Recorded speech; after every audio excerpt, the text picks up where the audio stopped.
The Legend of Zelda: Ocarina of Time for the Nintendo 64 is one of the most iconic video games of all time. It completely shifted the paradigm for what not only a Zelda game could be, but for what games as a whole could be. Being released with the Nintendo 64, one of the earliest consoles to truly embrace 3D gaming, it would have been very easy for Nintendo to make a game that would ultimately function as a tech demo that happens to feature the world of The Legend of Zelda. However, this was not even close to the approach that they took. As this was the first time that we would be able to control Link in a three-dimensional world rather than the top-down iterations of the past, the development team took it upon themselves to ensure that we felt incredibly immersed in our environment and to convey as much through ambience and atmosphere as they did through storytelling. The different environments that Link travels through, the depths of the dungeons explored, the towns and the people he interacts with, all go such a long way to telling the story and making the player feel part of the world. In this video, I want to examine the 8 main dungeons of the game, excluding things like the Ice Cavern and Ganon's Castle, and rank them in order from worst to best to determine the Ocarina of Time dungeons that I think have the best atmosphere. A few side notes, this is not a commentary on what I think is a better or worse dungeon. I genuinely love them all, and while I won't be focusing on complexity or challenge explicitly, those are factors that can help set the tone for a dungeon, so I'll bring them up when appropriate. Of all the dungeons in Ocarina of Time, there's something about this one that just never sat right with me. Sure, I'll concede that it's pretty gross and definitely makes you feel uneasy at first, which are solid points for atmosphere, but once you're in here for a few minutes, it all kind of falls apart for me. Even playing this as a kid, I remember thinking how weird it all was. Why are there doors in this fish stomach? And again, sure, you could argue that they aren't doors, but maybe they're various internal valves or whatever, but no, they're doors and it doesn't make sense. And also, we know Jabu-Jabu is big, but he's not that big. The layout makes no sense and it's something that always kind of ruined the experience for me. Even the music isn't all that immersive. The creaks and groaning noises work, but the relatively quick beat playing never really brought me into it. The teeth are super cool though.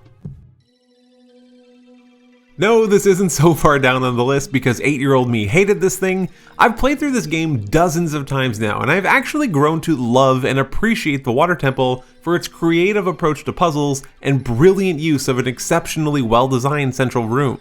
Instead, I've placed the Water Temple so far down on this list because, for me at least, of all the temples you explore as adult Link, it always just felt like this one was an outlier in its theme. We know that lore-wise, the Zora used it to worship the water spirits, but we know little else about it, and it seems even hard to imagine worshipping anything in there. The construction just doesn't seem to align with its stated purpose, even if you account for it being corrupted and overrun by Ganondorf.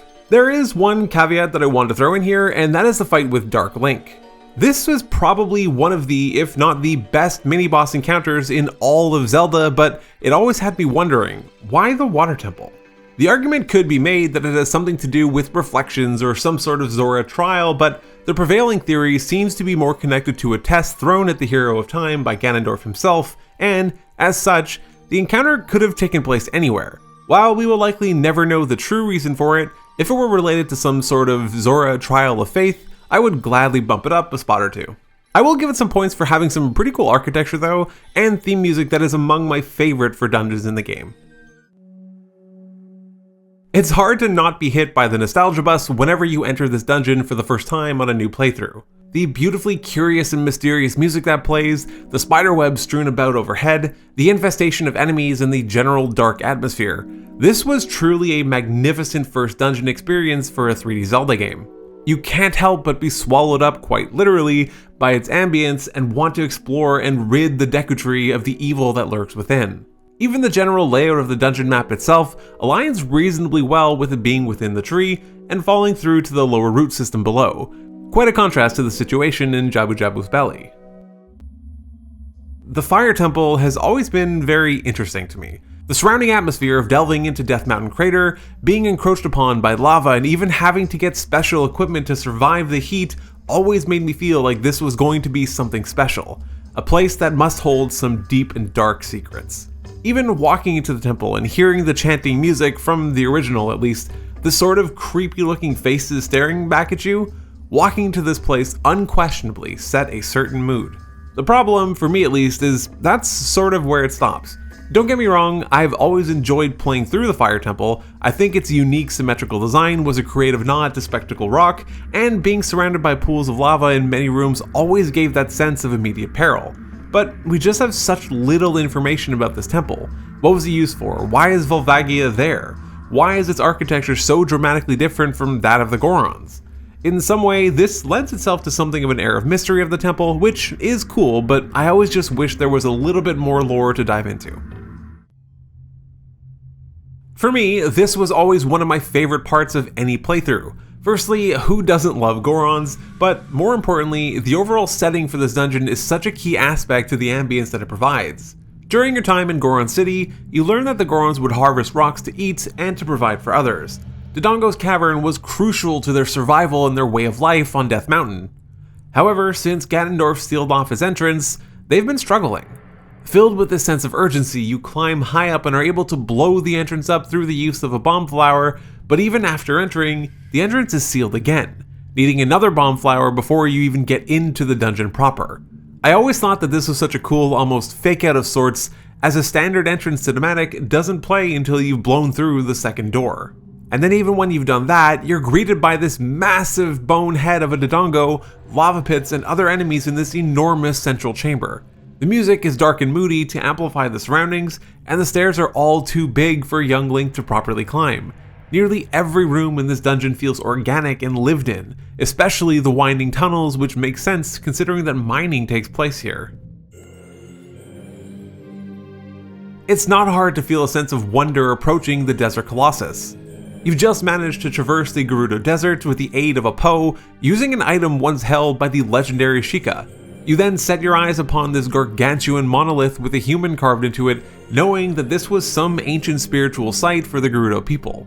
Your first steps in the temple as the music plays and the pots try to attack you immediately sets the stage for the mystery and wonder that await within this dungeon. Even just taking your first steps up the stairs and seeing this enormous block that you can't move until you return 7 years later as adult Link, there's just so much flavor and creativity that this temple offers that it had to be high on this list. The colors, the music, the use of light and reflections to activate various things within the dungeon, the iconography, the brutal dark nuts, and the revelation of Nabooru being trapped within. I love the Spirit Temple. The Shadow Temple probably has the most amount of deep lore surrounding it, both in and out of game. But even ignoring all the theory crafting about how this was an ancient Sheikah torture site, which probably seems accurate, this place is just creepy. Even just getting in feels like a build-up to something that you probably shouldn't be doing.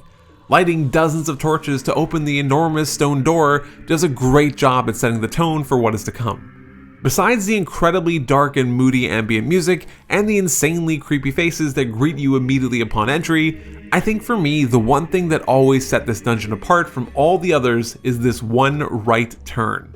I know it sounds dumb, but I always found it very telling of what was to come, and the fact that in the Shadow Temple, you never know what's around the corner, which in this case is literally no floor. But every other dungeon either opens up with a giant sprawling central chamber, like the Water Temple or Dodongo's Cavern, or it still sends you into an open room with a choice to make, just like the Fire Temple. This does none of that, it's just a wall. It makes the temple feel immediately so claustrophobic and like it's closing in on you. It was amazing to me just how much this telegraphed through this one simple design decision. Outside of that, everything in this temple is just creepy. You've got invisible walls, eyes that seem to track you, undead, dead hand, guillotines, spinning blades, and a super creepy boat ride, blood and chains everywhere. The ambience of this place is nearly unparalleled in the game, with the exception of one place. The Forest Temple, while probably my favorite dungeon in the entire Zelda series, I think ranks so highly because of the atmosphere. The music. Oh man, the music. There's just something about it that is just so unsettling that you never feel comfortable in this temple, which is probably fitting as you're exploring the ruins of an ancient, long-forgotten forest mansion that has been overrun by evil and the forest itself.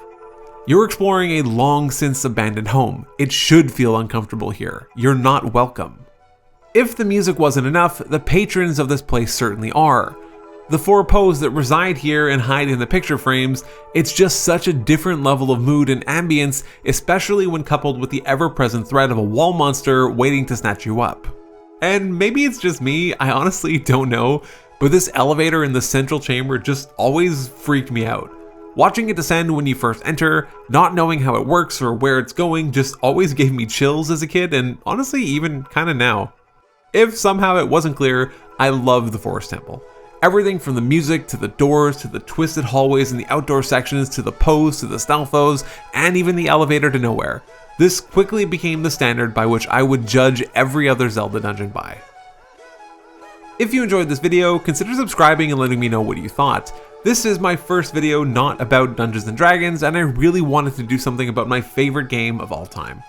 Let me know if you'd like to see more of this kind of thing in the future. I certainly will not be stopping D&D content by any stretch, I just wanted to mix things up a little bit. Thanks for watching, and take care.